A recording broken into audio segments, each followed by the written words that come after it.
working towards the Octarine core. Not a build that Purge or myself have seen on Tidehunter, but a very interesting idea to lower all these cooldowns. And he was doing much better before, which was part of the reason that it seems like such a terrible item now. You're like, why would you build that? It costs like 6,000 gold on a Tidehunter. You could have just gotten Refresher.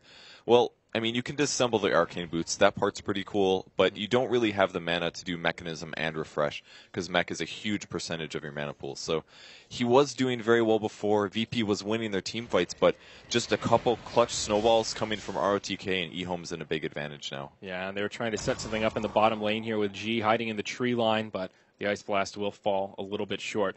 Also, another big item pickup for eHome here. Lanham picks the Pipe of Insight. Finally gets it completed, so now more magic resistance, and they have something to deal with the Ice Blast and this Ancient Apparition, who's still no progression towards an Aghanims.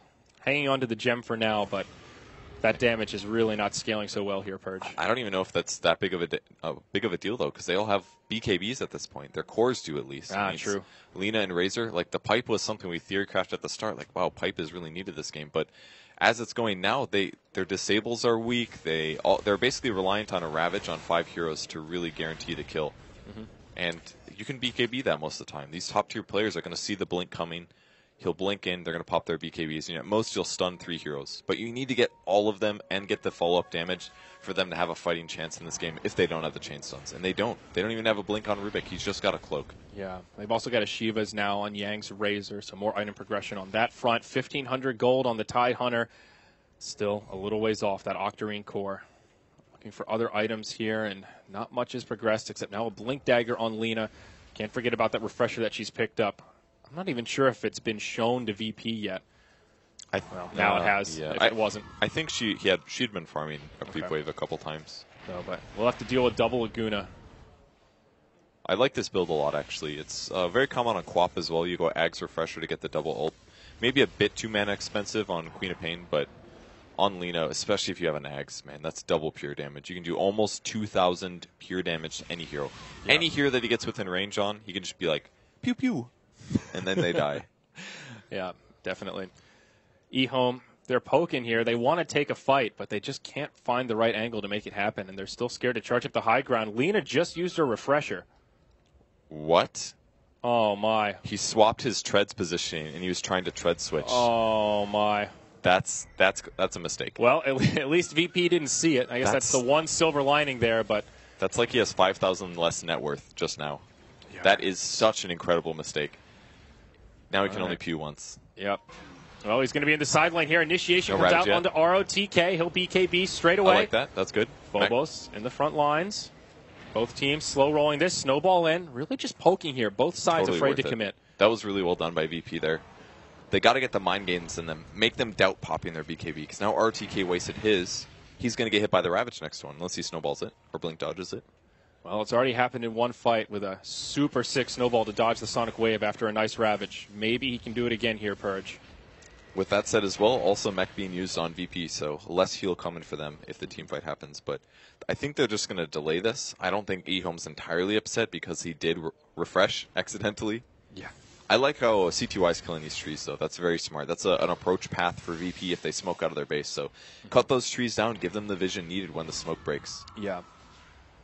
Good point there. I think eHome also trying just to feign the pressure for now, so it's not obvious that this Refresher is not available. They're going to keep positioning to keep VP locked in their base and try not to take a fight unless someone really oversteps. Holding, kind of poking his head out here. Oop. Oh, there's Laguna. One. Okay. Takes him down to half, and it seems like they're just trying to keep VP locked in their base and just keep chipping away at this mid tower. VP might go for this now, honestly. It's a pretty low cooldown, 50 seconds, but if the Refresher's up, which they assume it is, at most that's one Laguna Blade. Yeah. ROTK is nowhere to be found either. He's pretty far off, does not have BOTs, so can't get back to the fight quickly if VP does opt to jump.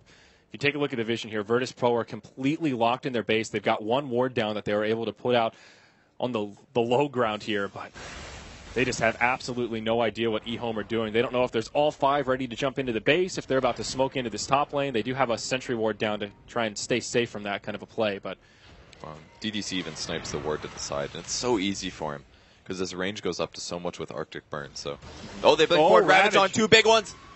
Right onto CTY as well as he is Lanham. so dead. Yeah, that's going to be 2 down, but Yang is still here. BKB's popped to plenty. ROTK still nowhere to be found. Winner's Curse will buy them a little bit of time to try and retreat, but a fast 2-0. eHome staying 2 spread out here. It will come back to bite them in the rear end. Can they actually finish off Yang, though? He's so fast. They will chase him down. Ice Shards, well, hoping to buy some time. And it will keep him alive. Now ROTK, he goes charging in. Walrus punch onto FNG, but he's all by his lonesome. He'll use his BKB. It's ROTK versus the world. TP out on the Ancient Apparition. He'll live. There was a buyback from the Lina to try and find some counter kills here. Phobos left behind. They just don't have the damage. Just cut their losses. I mean, Lina might. All right, they're going to get him with that Ice Shards. DK Phobos will fall, but he used Ravage. He's got buyback. That's not that big of a loss for him. Oh, Quap almost getting caught. That was so dangerous. He does have an Aghanims now, so not a huge cooldown. But ROTK, he is going in deep. Maybe too deep, dare I say. He actually dies there, but Quap might be in trouble. No BKB for 2 seconds. Oh, the counter snowball saves him. G's going to be able to BKB and turn this fight. C2Y refreshes, but the BKB from G, and he's turning. He's going to get the Rubik, but not at all a good trade. What sick plays from Lil. Stealing the ability and using it to absolute full potential and saving G. That was so sick. So many sloppy plays from eHome, though. That's a dieback now on the Lina, and ROTK just going in way too deep ahead of his team. They were all here near the ward when he was in the base. No way for them to keep up with how far he went in. Roshan coming up in just a couple of seconds here, but it looks like VP will just go mid and take out some of these Tier 1 towers. Man, this game is just such a treat. It's so back and forth. Both teams getting advantages at varied times, but VP holding that out, the double Ravage on the 2 important heroes, the Bounty Hunter as well as the Lina. Like, that's what they got to go for. Look and they at these items coming out here, though. Gyrocopter, he gets himself the MKB. Octarine Core out on G, and Phobos, he's not that far away from the Octarine Core himself, 1,700 gold. He did buy back for this, by the way.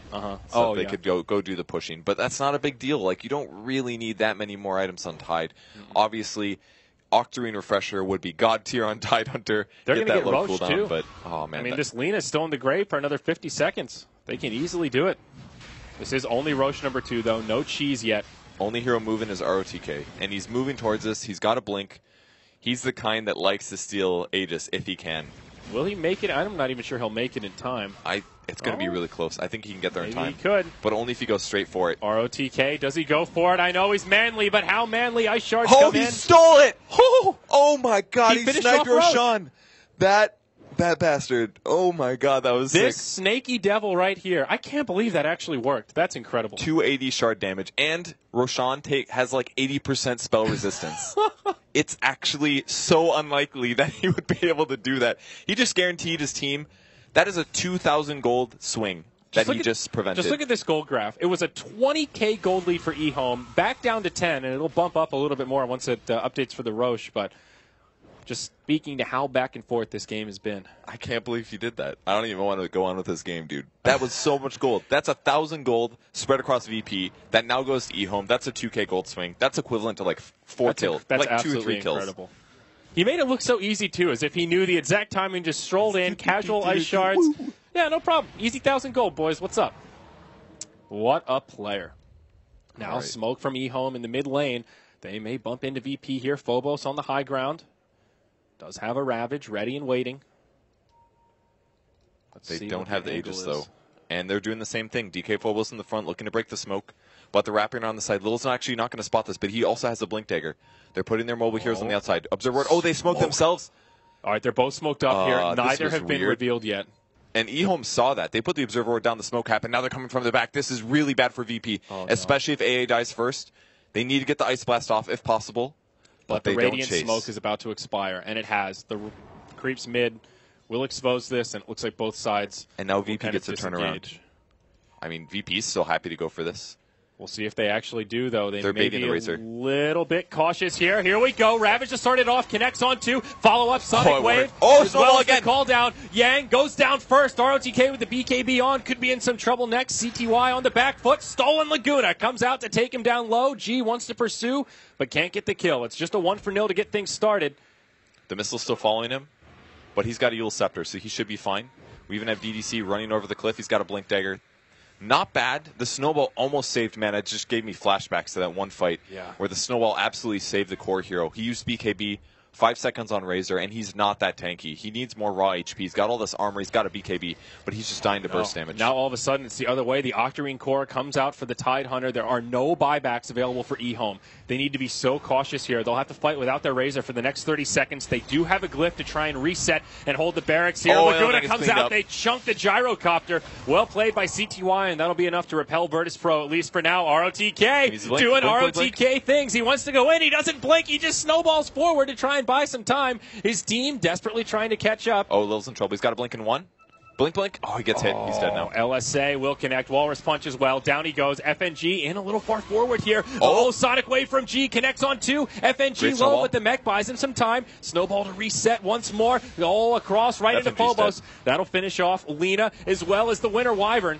Now, ROTK left behind. There's a gem on the ground, but he's in a lot of trouble. This Radiant team crumbling before our eyes here. Busy land out now because they got the gem, and he's going to die as well. Buybacks aplenty coming from both sides. 2 from VP as well as 2 from eHome. They want to push the advantage here. They can't outplay them here. It's just a Razor. AI Splash comes through. It's going to miss the mark, but they're still chasing. Gem on the ground. There's the Gush on top of Razor. I don't think they're going to get this kill. They actually go for it. There's the call down. Flat Cannon. Creeps are dead. Rocket Barrage now. He's at half HP. Pops the BKB. G goes in. He's got his ultimate. He can also lifesteal from the Octarine Core if he does want to plop his ult down. Now the barracks. There is a glyph here. eHome will hold it for now. Lena will be in the grave for 50 seconds. No buyback available. Coming off cooldown right around the time she'll respawn. Now the glyph gets used. G trying to zone them out while his teammate goes to work on the barracks. Creeps pushing into the base on the dire side. Oh my gosh, they've lost all their tier 4 towers, Purge. Their throne's exposed, and it's been taking damage. We're top-tier observers, guys. Oh, man. Illidan in trouble. Taking a bunch of damage here, getting damage tapped. AI Splash going to possibly turn things, though. It hits on the Razor. Might drop an ultimate. No 5-second cooldown. There's the Ravage actually catching 2. He's getting low. Razor at 700. Here comes the Quap. She's going to ult this. Pops BKB just in time. Will it be a dead Razor? He does end up going down. Great initiation from DK Phobos. And G, he'll stay alive for now. Now a buyback from the Razor. G needs to be careful here. He definitely does not want to die. They will get the kill on the Tusk, and now they retreat. VP secure the barracks. They head for the hills. They'll get back to their base to find their throne at about 60% HP or so. Now BOT starting to come out. Buybacks, a lot were used there, Purge, but there are still a few available, both on the side of Virtus Pro. My gosh, what a game we've got on our hands here. Quap is doing so much damage in these teamfights, and it's really because eHome's lacking damage. They only have, like, Lena, really, that's a major threat. The Razor is an issue, but it takes him a lot of time to ramp up, and most of the time the Quap can just run. And on the other side, you've got a mostly utility Tusk, you've got a Bounty Hunter that's entirely utility, and Winter Wyvern can't really do that much damage by himself, so Quap is just life-stealing constantly. Every time he throws out a Shadow Dagger, he's getting 25% of that back, and that's a 3-second cooldown, and he's getting right-clicks, and he's Scream of Painting for lifesteal. He's actually just a tanky, magic nuking monster right now. And he's going for a Hex next, and once he grabs that, another low cooldown, high utility item. That's the power of the Octarine Core at this stage of the game. Lots of gold indeed. Roche still a while before that 8-minute timer comes up, and we see see who is able to claim the Aegis as well as the cheese. Now the refresher on the way for the Tidehunter. He's picked up the recipe, and that first ring of health still has a little ways to go. And at this point, pretty much everyone needs to pull for buybacks. So unless your buyback's on cooldown, you need to be very cautious about that unreliable. This Anchor Smash Octarine Core is actually pretty cool because he lifesteals every time that he Anchor Smashes. It's not a huge amount of damage because it's physical and it's getting reduced by armor and stuff, but kind of a cool little idea to make his hero go a lot farther in teamfights. He's working on the refresher, by the way. He's got 1 ring of health, he's got 2k gold, and he needs approximately 2,500 to finish that. And I dare say he's going to go all in and buy it because if he uses refresher